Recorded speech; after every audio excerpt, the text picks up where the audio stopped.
લસણિયા ગાંઠિયા કેવી રીતે બનતા હોય છે। ચણાનો લોટ નાખ્યો, કોથમીર, લાલ મરચું નાખી દીધું, લસણને પીસીને નાખી દીધું, 2 ચમચા તેલના નાખી દીધા, અજમો પણ નાખી દીધો મહારાજે। હવે મહારાજ મિક્સ કરે છે, માપસર પાણી નાખી દીધું,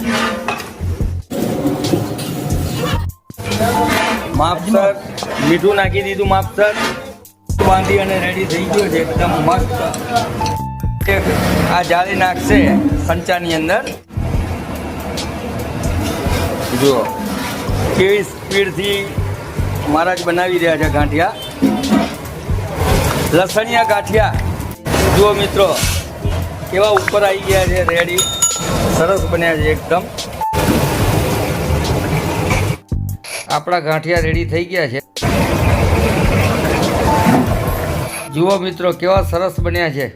ફ્રેન્ડ, મારો વિડીયો સારો લાગે તો લાઈક આપ।